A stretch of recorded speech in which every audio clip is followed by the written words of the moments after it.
بالله من الشيطان الرجيم. بسم الله الرحمن الرحيم. الحمد لله نحمده ونستعينه ونستغفره ونؤمن به ونتوكل عليه ونعوذ بالله من شرور أنفسنا ومن سيئات أعمالنا، ومن يهد الله فلا مضل له ومن يضلل فلا هادي له، ونشهد أن لا إله إلا الله وحده لا شريك له، ونشهد أن محمدا عبده ورسوله أرسله بالحق بشيرا ونذيرا بين يدي الساعة. من يطع الله ورسوله فقد رشد واهتدى، من يعص الله فإنه قد غوى، وإنه لا يضر نفسه ولا يضر له شيئا. ومن يعمل مثقال ذرة خيرا يره، ومن يعمل مثقال ذرة شرا يره. فيا عباد الله أوصيكم بنفسي بتقوى الله، إن التقوى خير الزاد، إن أحسن الحديث وأبلغ الموعظة كتاب الله. أعوذ بالله من الشيطان الرجيم. بسم الله الرحمن الرحيم.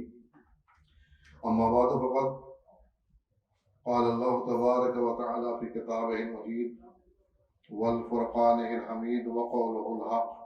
بسم الله الرحمن الرحيم. واستعينوا بالصبر والصلاة وإنها لكبيرة للخاشعين.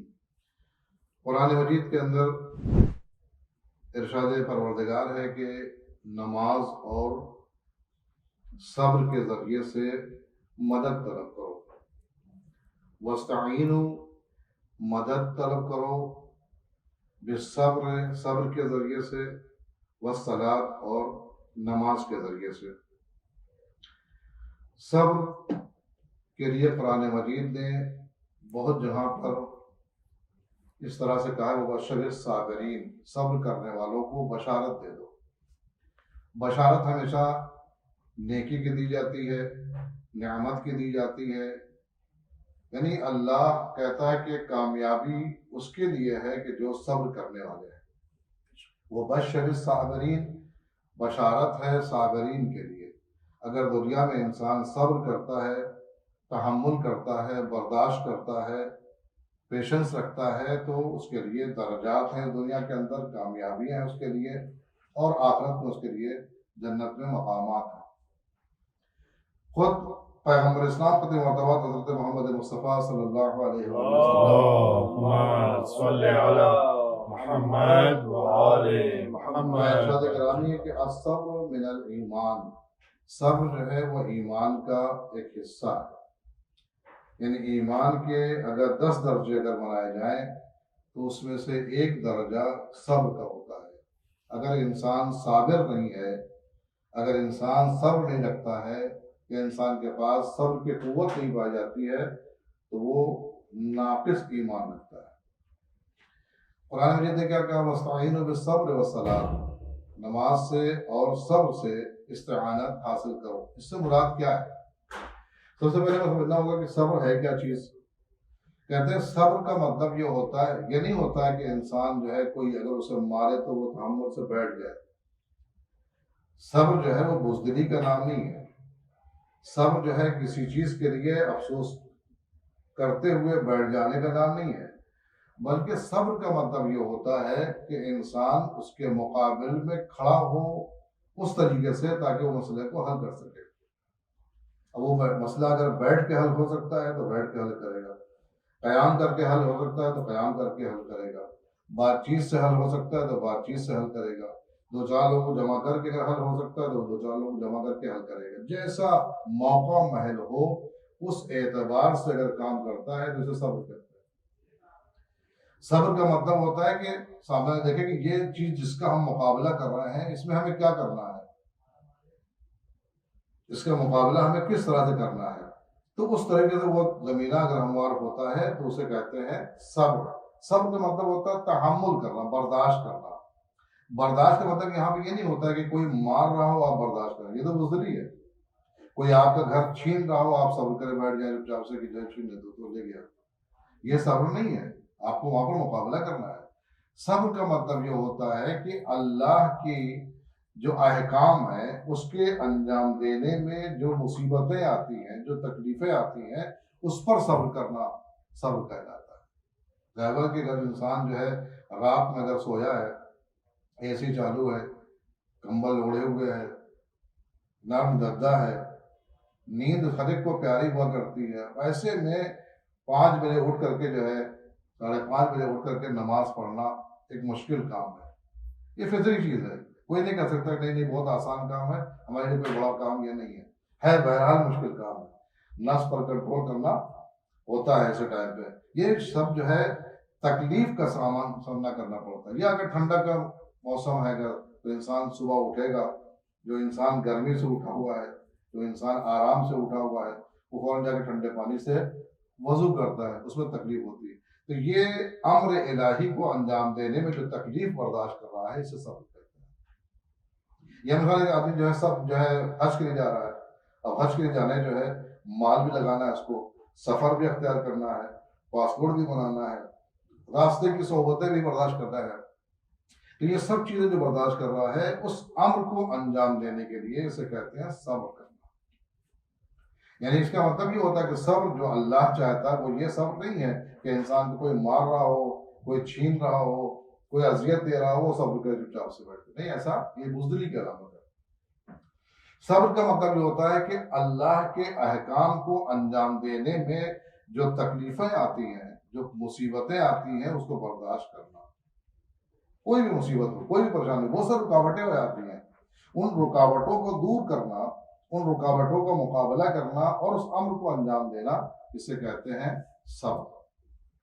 یا اس کے علاوہ جو ہے محرمات سے پرہیز کرنا آسان کام نہیں ہے، آسان کام نہیں ہے۔ بہت سے جو ہے حرام کام ایسے ہیں کہ جو انسان مجبوراً انجام دے لیتا ہے، سماج کہتا ہے، سوسائٹی کہتی ہے، معاشرہ کہتا ہے، اور اس کے جو ہے چکر میں آنے کے بعد جو انسان جو ہے اس کام کو انجام دے لیتا ہے۔ لیکن اگر انسان صبر کرے، سب سے جو ہے مطلب یہ ہوتا ہے کہ اس کام کو انجام نہ دینے پر اپنے نفس پر کنٹرول کرے۔ غیبت کرنا چاہتا ہے لیکن نہ کرے، جھوٹ بولنا چاہتا ہے لیکن امر الہی کے لیے نہ کرے چونکہ اللہ نے منع کیا۔ یا کوئی بھی فعل حرام ہے وہ انجام دینا چاہتا ہے لیکن انجام نہ دے، اسے کہتے ہیں صبر۔ صبر کا مطلب ہوتا ہے کہ حرام کام کو انجام دینے میں اپنے آپ کو کنٹرول کرنا اور واجبات کو انجام دینے میں اپنے آپ کو کنٹرول کرنا، کیونکہ جو اس میں مصیبتیں ہیں، پریشانیاں انجام دینے کے لیے، تو مصیبتوں کو انجام دیتے ہٹاتے ہوئے اس کام کو انجام دینا، اسے کہتے ہیں صبر۔ صبر جو اردو میں استعمال ہوتا ہے اس کے معنی الگ ہی ہوتے ہیں، وہ مظلوم کے معنی ہوتا ہے کہ آدمی کہتے ہیں یہ آدمی صابر آدمی ہے، وہ یعنی ہر چیز میں صبر کرتا ہے، جبکہ صبر جو ہے بہت ہی اچھی کوالٹی ایمان کی پائی جاتی ہے۔ صبر کا مطلب ہوتا ہے اپنے اندر حوصلہ پیدا کرنا، اپنے اندر جذبہ پیدا کرنا، اپنے اندر استقامت لانا، مضبوطی لانا کہ ہمیں اس کام کو انجام دینا ہے، بولو کوئی بھی مصیبت ہے، ہم ہر مصیبت کو سہنے کے لیے تیار ہیں۔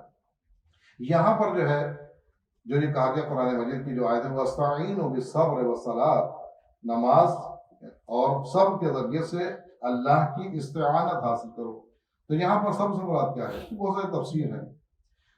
صبر سے مراد یہاں پر یہ ہے کہ انسان ان مشکلات کو جو انجام دی جا رہی ہیں اس کے مقابلے میں جو دشمن انجام دے رہا ہے اس پر صبر کرے، تحمل کرے۔ تحمل بإن معنی کرے کہ اپنا ذریعہ راہ اختیار کرے، یعنی نجات کا ذریعہ اختیار کرے کہ کس طرح سے ہمیں مقابلہ کرنا ہے۔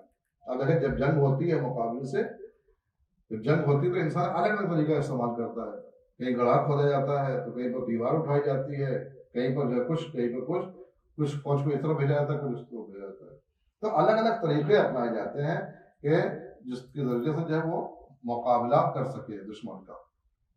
تو یہاں پر جو کہا گیا وَاسْتَعِینُوا بِالصَّبْرِ کا مطلب یہ ہوتا ہے کہ تحمل کرو، جو پریشانی آ رہا ہے اس کو تحمل کرو، وَالصَّبْرِ وَالصَّلَاةِ، اور نماز سے، تو نماز سے کیسے حاصل کرے گا؟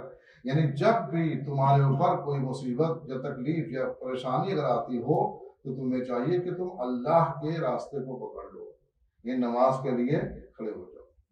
چھٹے ماہ میں امام جعفر صادق علیہ السلام فرماتے ہیں اللہم صلی علی محمد و آل محمد، کہ جب آپ سے پوچھا گیا کہ یہاں پر نماز سے استعانت کیسے حاصل کرے آتی ہے، کہا کہ اگر کوئی پریشانی آئے، کوئی مصیبت آئے، کوئی تکلیف آئے تو فوراً انسان کیا چاہیے؟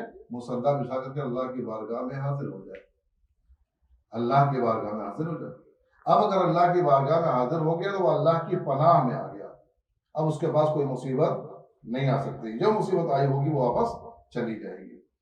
چھٹے امام خود فرماتے ہیں کہ جب بھی ہمارے اوپر کوئی مصیبت آنے والی ہوتی ہے، کوئی تکلیف ہونے والی ہوتی ہے، تو ہم مصلی بچھا دیتے ہیں اور اپنے پروردگار کو یاد کرتے ہیں، ہمارا پروردگار ہم پر رحم کھاتا ہے اور وہ ساری مشکلات کو خود بخود حل کر دیتا ہے۔ صبر سے مراد یہ ہے کہ تحمل بھی ہم کرتے ہیں۔ صبر کا مطلب ہوتا ہے شکوہ نہ کرنا۔ ہماری زبان پہ جو ہے شکوہ وہ جلدی آتا ہے، گلہ آتا ہے، اللہ کے لیے کرتے ہیں، اللہ بھی ہم سے امتحان لیتا ہے، اللہ بھی ہم کو ہی جو ہے آزما رہا ہے، اللہ ہمارے ساتھ یہ ایسا کرتا ہے، ہمیں سے کیوں ایسا کہتا ہے، یہ ساری چیزیں باتیں یہ کفر ہے، یہ چھوٹے چھوٹے کفر ہیں جو ہے جمع ہوتے ہوتے جو ہے انسان کو جو ہے مکمل کافر بنا دیتے ہیں۔ گلہ نہ کرنا یہ جو ہے صبر ہے۔ اللہ سے شکوہ نہ کرنا، اللہ سے دعا کرنے کا حکم اللہ نے خود دیا ہے، اللہ نے خود کہا ہے ادعونی استجب لکم، تم مجھے پکارو کہ تمہاری آواز پر لبیک کہوں گا، لیکن اللہ نے یہ نہیں کہا کہ تم مجھے شکوہ کرو۔ شکوہ کب ہوتا ہے؟ جب جو چیز ہمارا حق بنتا ہو، واجب ہو دینا وہ، اور وہ اللہ نے دے رہا ہو تو ہم شکوہ کر سکتے ہیں، لیکن ایسے کوئی چیز نہیں ہے جو اللہ سے آپ مانگیں اور وہ واجب ہو۔ جو دے رہا ہے وہ فضل الہی ہے، جو لے رہا ہے وہ عدل الہی ہے، اس کا انصاف ہے، وہ لے رہا ہے۔ تو جب وہ فضل کے تحت دیتا ہے، عدل کے تحت لیتا ہے، تو ہمیں شکوہ کرنے کا کوئی حق نہیں ہے۔ فضل پر کون سا شکوہ کرتا ہے؟ اگر کوئی انسان کسی کو، کوئی آپ کو گفٹ دے رہا ہے تو آپ شکوہ کریں گے؟ نہیں، یہ جو آپ نے دیا ہے اس کے اندر کوئی اضافہ کر دینا چاہیے آپ کو، آپ نہیں کہتے، آپ اسی کو لے کر شکر خدا کرتے ہیں، اس کا شکر ادا کرتے ہیں۔ تو گفٹ کے اوپر یا ہدیے کے اوپر یا انعامات کے اوپر کوئی شکوہ نہیں کرتا ہے، اور اللہ جو بھی ہمیں دے رہا ہے وہ ہماری ڈیمانڈ پہ نہیں دیتا وہ، یعنی وہ ہمارا حق نہیں ہے، یعنی یہ ہم نہیں کہہ سکتے نہیں یہ دو آنکھیں تو ہمارا حق ہے۔ حق کہاں سے لے کر کے آیا؟ کہاں سے حق ثابت کیا آپ نے؟ یہ فضل الہی ہے کہ جو اللہ ہمیں دے رہا ہے، یہ زبان فضل الہی جو اللہ ہمیں دے رہا ہے، یہ ہاتھ فضل الہی جو اللہ ہمیں دے رہا ہے۔ تو فضل کے مقابل میں جو ہے شکوہ نہیں ہوتا ہے، دنیا کے اندر بھی نہیں ہوتا ہے۔ اگر کوئی انسان آپ کو جو ہے انعامات دیتا ہے، گفٹ دیتا ہے، جائزہ دیتا ہے، انعام و کرام سے نوازتا ہے، تو آپ چاہے وہ 1 روپے کا سکہ ہی کیوں نہ ہو آپ شکر ادا کرتے ہیں، کیونکہ انعام کے طور پر مل رہا ہے۔ حیثیت اس انعام کی نہیں ہوتی ہے، حیثیت دینے والے کی ہوتی ہے، کہ اس نے ہم کو کچھ سمجھا تو انعام دے رہا ہے، تو یہ فضل ہے۔ تو جو صبر کا مطلب یہ ہوتا ہے کہ ہم اللہ کی دی ہوئی نعمت کا شکریہ ادا کریں، اللہ کی دی ہوئی نعمت پر تحمل کریں، صبر کریں۔ ورنہ اگر شکوہ کی نوبت اگر آ گئی تو اول تو انسان کافر ہو جاتا ہے۔ اسی لیے کہا جاتا ہے کہ اپنی صحبتوں کو اپنے لیول کے اعتبار سے رکھو۔ ایک آدمی جو ہے جو 1000 روپے کماتا ہے مثلا، وہ آدمی بیٹھتا ہے لاکھوں روپے کمانے والے کے پاس، تو ظاہر ہے حسد تو آئے گا، خواہشیں بھڑکیں گی، شیطان بہکائے گا، اس کا لیول نہیں ہے، کیونکہ وہ جب بات کرے گا تو ہائی فائی بات کرے گا، جو اس کے لیول پہ نہیں ہے۔ اس کا مکان الگ ہوگا، اس کی گاڑیاں الگ طرح کی ہوں گی، اس کی باتیں الگ طرح کی ہوں گی، اس کی گفتگو الگ طرح کی ہوگی۔ آپ کا لیول نہیں ہے، ہمارا لیول نہیں ہے، تو کہتے اس لیے کہتے چھٹے امام فرماتے ہیں کہ اپنی صحبت کو اپنے لیول کے اعتبار سے رکھو، غربا و مساکین کے اندر بیٹھو تاکہ تمہارے اندر حسد نہ پیدا ہونے پائے۔ عمرہ کے بعد بیٹھو گے یا تو بلا جو تعریف کرنا پڑے گی تم کو ان کی، کیونکہ وہ تعریف بڑے پسند کرتے ہیں وہ۔ اگر کسی امیر کے پاس آپ بیٹھے اور وہ گفتگو کرتے ہوئے آپ ان کی تعریف نہ کریں تو دوبارہ آپ کو بلائے گا بھی نہیں، کیوں یہ پہلی خواہش ہوتی ہے ہر امیر آدمی کی کہ ہم جو بھی کام کر رہے ہیں یا بتا رہے ہیں یہ ہماری تعریف کرے، اگر تعریف نہیں کی دوبارہ اپنے گھر پہ کبھی نہیں بلائے گا وہ۔ یہ مزاج ہے انسان کا۔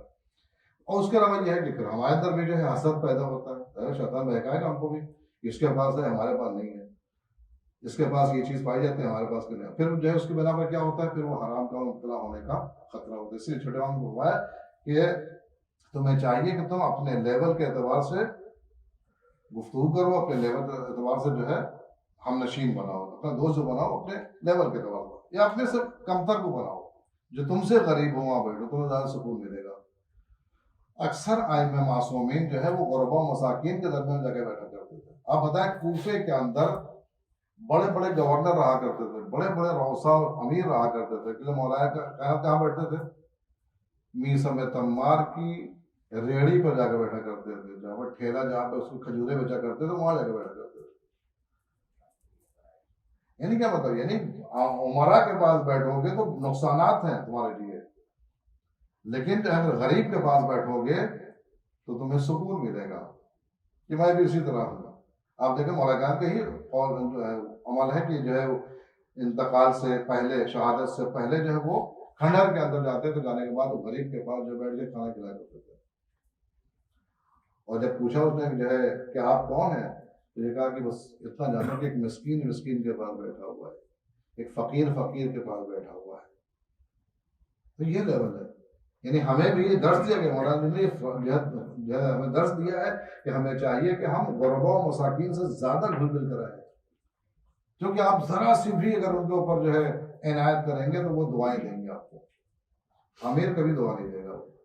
اگر آپ امیر کو کوئی گفٹ بھی کر دے دیں گے تو وہ رکھ لے گا، کچھ بھی نہیں کہے گا. وہ کوئی احساس پیدا نہیں ہوگا، کوئی فیلنگ نہیں آئے گی اس کے اندر، آپ کے جہت ہی وہ نرمی نہیں پیدا کرے گا کس طرح کا. لیکن اگر کسی غریب کو اگر آپ نے جو ہے 10 روپے کا سکہ اگر دے دیا تو وہ جو ہے دونوں ہاتھوں جوڑ دے کے آپ کو جو ہے شکریہ ادا کرے گا.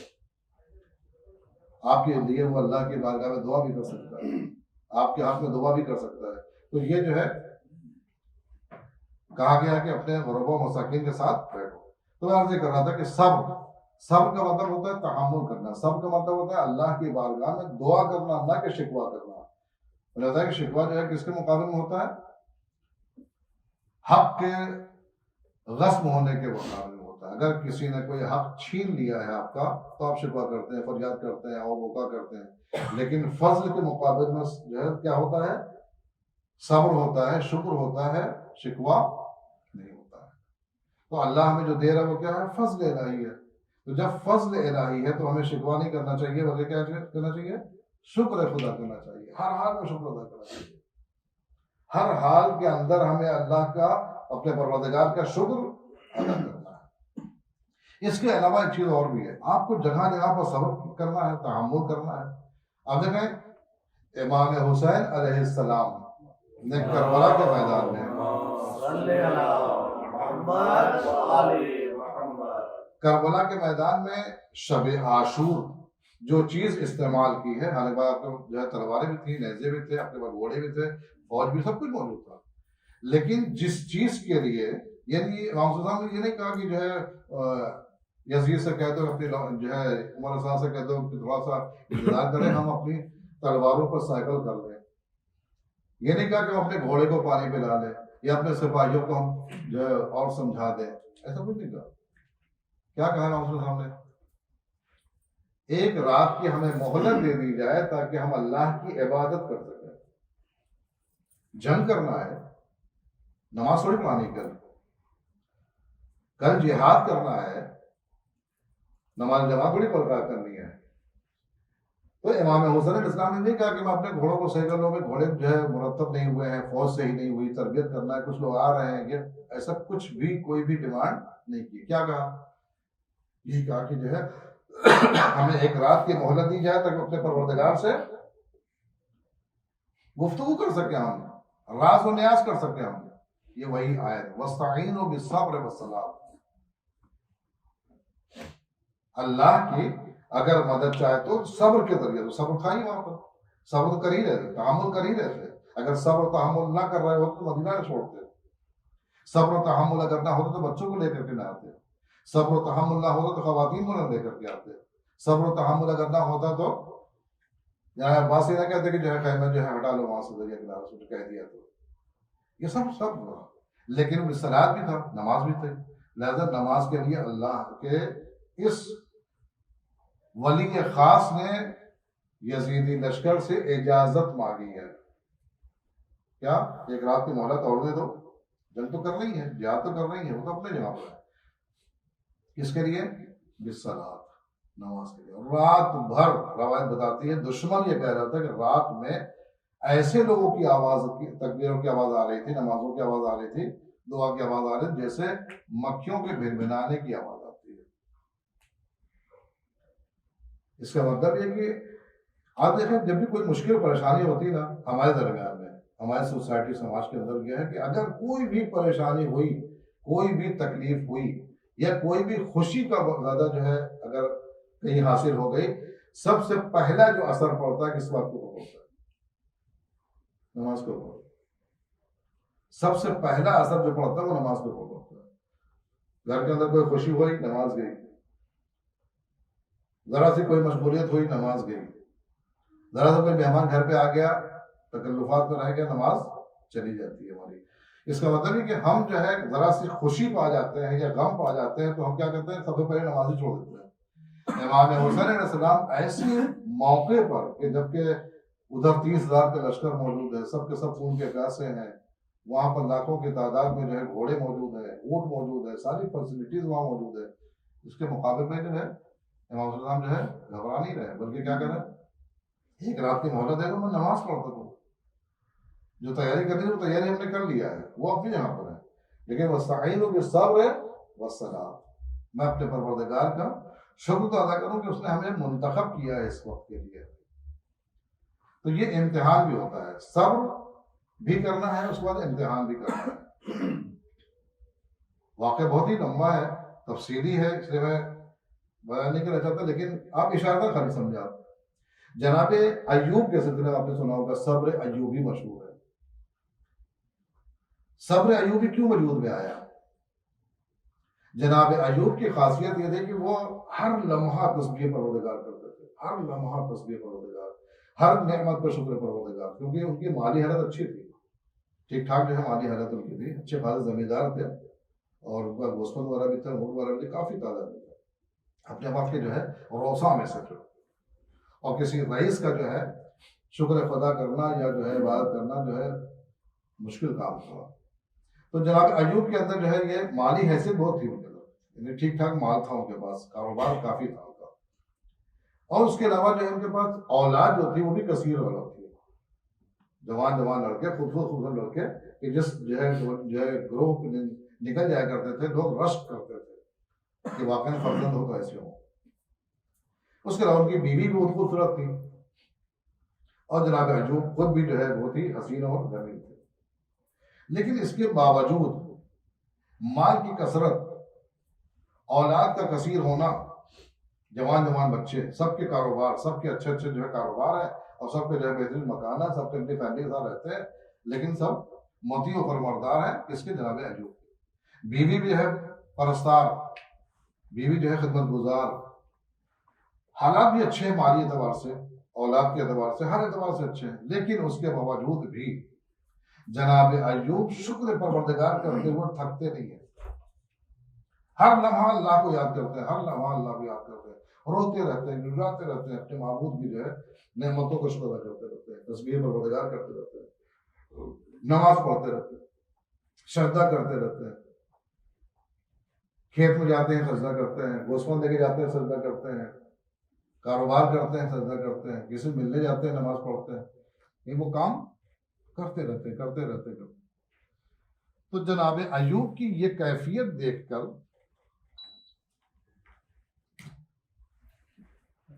صلوات پڑھ دیں محمد اللہم صلی علی محمد و آل محمد. یہ کیفیت دیکھ کر کے جو ہے جناب ایوب کی شیطان کو بڑی تکلیف ہوئی. تو شیطان نے باقاعدہ اللہ سے کہا کہ میرے معبود میں تیری بارگاہ میں رہ چکا ہوں. کافر کہا یہ جو ایوب اتنا تیرا سجدہ کرتے ہیں، شکر کرتے ہیں نا، یہ مطمئن ہے، مالی اعتبار سے مطمئن ہے، کھانے پینے کی کوئی تکلیف ہے نہیں ان کو، رزق کی کوئی تکلیف ان کو نہیں ہے، زیادہ مطمئن ہے، لہٰذا اس لیے وہ کرتے ہیں. اگر تو مال ان کا چھین لے تو یہ جو ہے بات کرنا چھوڑ دیں گے، جیسا ہوتا ہے اکثر کہ آدمی رونے میں لگ جاتا ہے، فریاد کرنے میں لگ جاتا ہے، نمازیں اس کی چھوٹ جاتی ہے. اللہ نے کہا ایسا نہیں ہے، میں اپنے بندے کو پہچانتا ہوں. باقی جو ہے نہیں، اگر یہ مال چھین لیا جائے تو یہ عبادت نہیں کریں گے، شکر پروردگار نہیں کریں گے. تو کہا ٹھیک ہے، یہ حکم جو ہے، یہ کام میں تمہارے حوالے کرتا ہوں، کر لو. تم کیا کرو گے؟ شیطان نے لوگوں کو لگا دیا اور ان کے کھیت اور کھلیان کے اندر جو ہے آگ لگا دیا، سارے کھیت جل گئے. اور یہاں تک کہ جو صورت حال یہ پیدا ہوئی جتنا بھی ان کا مال و اسباب تھا سب لٹ گیا بہت جلدی، یعنی کم ہی عرصے کے اندر جو ہے وہ غریب ہو گئے.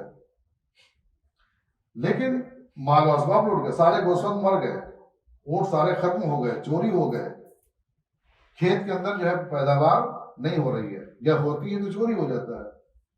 حالات یہ ہیں کہ بالکل بھی کاروبار بالکل ٹھپ ہو چکا ہے. لیکن ادھر جب شیطان آ کے دیکھتا ہے جناب ایوب کے پاس، تو وہاں پہ پیشانی پر بل نہیں ہے، وہاں پر وہی سجدہ، وہی شکر پروردگار، وہی تسبیح پروردگار. اس سے کہا کہ جو ہے نہیں یہ اس میں جو ہے نا اس کی اولاد ہے نا وہ بڑی اچھی حالت میں ہے، وہ آتے ہیں ملتے ہیں تو ان کو دلجوئی ہوتی ہے اور بڑا سکون ملتا ہے بچوں کو دیکھ کر کے، اس لیے جو ہے وہ شکر پروردگار کرتے ہیں، نماز پڑھتے ہیں، یہ کرتے ہیں. تو کہا یہ بھی تو ہے، تو میں حق دیتا ہوں جا کے تم یہ کام کر سکتے ہو آسمان. شیطان اپنا حسد نکال رہا تھا کیونکہ وہ سجدے کے بنا تو نکالا گیا تھا، تو کوئی سجدہ کرتا ہے اس کو تکلیف ہوتی ہے. لہذا جناب ایوب کے ایک ایک بیٹوں کو اس نے مار ڈالا جوانی میں. کیا کرتا تھا وہ؟ اوپر چھت گرتی تھی اور ساری کی ساری اولادیں جو وہیں پر مر جاتی تھی، جو بچے ان کے ہوتے تھے بچوں کے بچے وہ مر جاتے تھے. پوری جو ہے جتنے بھی اولادیں تھیں 10-12 اولادیں تھیں ان کی، اور ان کے بچے والے جو بھی تھے سب کے سب گھر گرا اور مر گئے، گھر گرا اور مر گئے، بچنے کی کوئی امید نہیں. آخر میں کون بچا؟ مال و اسباب لٹ گیا. ادھر جو ہے وہ اولادیں بھی ختم ہو گئی جو قوت بازو ہوتی ہیں باپ کے لیے، جو خود سکون کا سبب بنتی ہیں. آدمی کسی بھی غربت میں ہو، کتنی پریشانی میں ہو، لیکن اگر باپ بیٹے کا چار بیٹھے ہوئے ہوں تو بڑا سکون ملتا ہے. نہ یہ بھی شیطان آ کے دیکھتا ہے اور جہاں ایوب کو جو ہے خبر بھی کرتا ہے وہ، لیکن ایوب کی پیشانی پر بل نہیں آتا. میرا موضوع کیا تھا؟ صبر، تحمل، پروردگار کی بارگاہ میں شکر پروردگار کرنا، نہ شکوہ پروردگار کرنا، نہ فریاد پروردگار کرنا. جناب ایوب جو ہے بچے سارے انتقال کر گئے، گریہ کرتے ہیں ہم، تھوڑا افسوس کرتے ہیں، پھر بعد میں جو ہے وہ اپنے بعد میں یعنی عبادت میں کوئی فرق نہیں آتا. آخری نوبت یہ کہا کہ جو ہے ان کی صحت بڑی اچھی ہے اس لیے ایسا کرتے ہیں. اگر صحت چھین لی جائے تو کوئی صحت جو ہے وہ 1000 نعمت ہے. اگر صحت ان کی چھین لیا جائے جناب ایوب جو ہے نماز پڑھنے سے معذور ہو جائیں گے اور تیرا شکر ادا نہیں کریں گے، گھبرا کر کے جو تو فریاد کریں گے. یہ بھی کر کے دیکھ لو. لہذا مرض پیدا کیا شیطان نے جناب ایوب کے اندر، بدن کے اندر مرض، ایسا مرض کہ اتنی بدبو آتی تھی جناب ایوب کے جسم سے کہ کوئی بھی ان کے قریب نہیں جاتا تھا. کہیں سے خون بہتا تھا، کہیں سے مواد بہتا تھا، بدن سے بدبو آتی تھی. یہ سارے جو ہے جسم جو ہے آہستہ آہستہ جو ہے وہ پگھل رہا تھا. لیکن اس کے باوجود جو ہے شیطان نے دیکھا کہ ان کی عبادت کے اندر کوئی فرق نہیں ہے. کہا کہ نہیں، یہ اس میں جو ہے بیوی بڑی اچھی ملی ہے ان کو، پرستار بیوی، خدمت گزار بیوی ہے، یہ لگی رہتی ہے، وہ جو ہے دلجوئی کرتی ہے، اس لیے ایسا ہے. شیطان کہتا جاتا ہے، اللہ کہتا ہے ٹھیک ہے میں تمہیں دیتا ہوں، یہ حق دیتا ہوں. لیکن اللہ کو بھی جناب ایوب کے اوپر کتنا بھروسہ تھا، اور ادھر جناب ایوب کو بھی اپنے پروردگار پر کتنا بھروسہ. اگر ان کو بھروسہ نہ ہوتا تو یہ شکوہ کرتے، اگر اللہ کو بھروسہ نہ ہوتا تو وہیں پر امتحان روک دیتے. نیا شیطان آیا اور آنے کے بعد جو ہے بیوی کو بھی بھیجا دیا. بیوی کو الگ بلایا، الگ بلانے کے بعد کہا کہ جو ہے دیکھ لو حالت کیا تمہارے شوہر کی، ایسی حالت تم خدمت کر رہی ہو. حالانکہ اللہ کے بہت ہی مقرب بندے ہیں یہ، اگر ایک ذرا سی زبان اگر ہلا دے تو حالات اچھے ہو سکتے ہیں. اور اسے کہو کم از کم اگر وہ جو ہے حالات اپنے اچھے نہیں کر سکتے تو کم از کم تمہارے حالات کیسے ہی کرو گے، انہی کی وجہ سے تم پریشان ہو رہی ہو. اور بیوی ہے، عورت ہے، آگے چکر میں آ گئی. کہا کیا کروں؟ کہا بزرگ ہے، کوئی آیا ہے رائے مشورہ دینے کے لیے، مان لیا انہوں نے. آنے کے بعد کہا اپنے شوہر سے جناب ایوب سے کہا کہ تم اللہ سے کہو کم از کم حالات درست کر دیں، یہ کیا ہو رہا ہے. جیسے ہی جملہ کہا ان کی پیشانی پر بل آ گیا. پیشانی بل آئے. کہا کہ اگر میرے اندر طاقت ہوتی، میرے ہاتھوں میں اگر لرزہ نہ ہوتا، میرے جسم اگر یہ مرض اگر نہ ہوتا تو میں تمہیں 100 کوڑے لگاتی اسی بنا پر کہ تم نے میرے پروردگار کے بارے میں اتنا برا جملہ کہا ہے کہ اللہ یہ کیا کر رہا ہے. صرف نہیں کہا تھا کیا کر رہا ہے اللہ. اگر تم اپنے حالات درست نہیں کر سکتے ہو تو کم میرے تو صحیح حالت کر دو، میں نے کیا بگاڑا ہے؟ اس طرح جملے کا جیسے جناب عجوب کیا کہتے ہیں، میں 100 کوڑے مارتا اگر میرے اندر طاقت اور قوت ہوتی ہے، تم میرے پروردگار سے بزن کیسے ہو سکتی ہو؟ یہاں تک کہ عورت سے کہا کہ تم دور ہو جاؤ ان سے، جو پروردگار کا نہیں ہے وہ ہمارا کیسے ہو سکتا ہے؟ جو ہمارے اللہ کا وفادار نہیں وہ ہمارا وفادار کیسے ہو سکتا ہے؟ لہذا بیوی بھی دور ہو گئی، وہ بھی بوڑھی تھی، لیکن اس کے بعد شیطان یہ دیکھتا کہ بیوی بھی الگ ہو گئی، اس کے باوجود جناب ایوب کی پیشانی پر بل تسبیح پروردگار، خشوع پروردگار، یہ کام کرنا، زبان ہل رہی ہے تو صرف یاد خدا اور نام خدا کے لیے۔ اللہ نے کہا شیطان اب زیادہ امتحان نہ لے، ایوب تو ایوب مجھے برداشت نہیں ہو رہا ہے، میرا بندہ تکلیف لو، اور یہ بندہ اگر تم یوں ہی اگر امتحان لیتے رہو گے تو یہ اپنے امتحان میں کامیاب ہوتا رہے گا۔ یہاں تک کہ شیطان بھی ہار گیا، کہتا کہ ہاں ایسے ہی۔ اس کے بعد اللہ کی قدرت، جہاں پر وہ امتحان ہی تو ہو رہا تھا، ادھر اللہ نے حکم دیا فرشتوں کو جانے کے بعد جو انہوں نے اپنے پروں کو جو مس کیا، اللہ نے جو ہے شفا دی، اور جناب ایوب بالکل بینی اسی عمر کے اندر، جس عمر کے اندر یہ امتحان شروع ہوا تھا اسی عمر کے اندر آ گئے، نہایت خوبصورت، ہاتھ پیر اچھا، شفا یاب۔ اس کے بعد بیوی بھی ان کی واپس آ گئی، وہ بھی جوان ہو گئی، جیسے پہلے تھی ویسے ہو گئی، سارے بچے جو ان کے مرے تھے سب اللہ نے زندہ کیے، یہاں تک کہ ان کے بچے بھی زندہ ہوئے، یہاں تک کہ کچھ جناب ایوب کے بچے فوت ہو گئے تھے، پہلے ہی بچے، وہ بھی اللہ نے واپس کر دیے، اور قربہ بالکل مکمل ہو گیا جناب ایوب کا، اور جناب ایوب اس امتحان کے اندر کامیاب ہوئے۔ اگر آپ یہ پورا واقعہ، اس کا نچوڑ اگر آپ دیکھیں تو آپ کو اندازہ ہوگا کہ ایک انسان بہت جلدی جو ہے ناشکراپن دکھاتا ہے، فریاد کرتا ہے، شکوہ کرتا ہے، گلہ کرتا ہے پروردگار سے، لیکن جناب ایوب کی زبان پر ذرا سا بھی شکوہ نہیں آیا۔ اتنا سب کچھ لٹ جانے کے بعد بھی ہمارے تو اگر دن میں اگر جو ہے نماز سے پہلے اگر آدھے گھنٹے پہلے اگر 200 روپے اگر کھو جائیں تو ہم واویلا مچا دیتے ہیں، لیکن جو ہے آپ دیکھیں یہ امتحان پروردگار ہے۔ صبر کا مطلب ایک طرف سے یہ ہے کہ جو آپ عبادات انجام دے رہے ہیں، جو کام انجام دے رہے ہیں، اس کے مقابلے میں صبر کرنا ہے، تکلیفیں ہیں، یہ تکلیفی تو ہے کہ انسان جو ہے نماز کا وقت ہے اور گراہک کا بھی ٹائم ہے، دکان پہ گراہک اس سے بہت زیادہ آتے ہیں جب نماز کا وقت ہوتا ہے، تو شیطانی حرکتیں ہیں۔ آدمی جو ہے دو میں سے ایک کام کرتا ہے، یا تو نماز کو فوقیت دیتا ہے یا پھر کاروبار کو فوقیت دیتا ہے۔ تو جناب ایوب نے کس کو فوقیت دیا تھا؟ نماز کو فوقیت دیا تھا یا اپنے جو ہے کاروبار کو فوقیت دیا تھا؟ یہ جناب ایوب کا کاروبار زیادہ ہے یا ہمارا؟ بات یہ نہیں ہے کہ وہ نبی تھے، لیکن آئے تھے ہم ہی کو سکھانے کے لیے، لیکن ہم کیا کرتے ہیں کہ نماز کو رکاوٹ سمجھتے ہیں اپنے کاروبار کے لیے۔ کبھی ہم نے کسی بندے سے یہ نہیں سوچا کہ ہمارا کاروبار بہت ہی منحوس ہے، بہت بیکار ہے، کہ یہ نماز کے بعد جو ہے شروع ہوتا ہے، نماز کے لیے اس کے لیے نماز شروع کرتی ہے، بلکہ نماز کو جو ہے وہ ضبط پہ لگا دیتا ہے کہ نماز ہی پہ ٹائم ہو جاتا ہے ایسا کہ کاروبار رہتا ہے اس کو پیک پہ رہتا ہے۔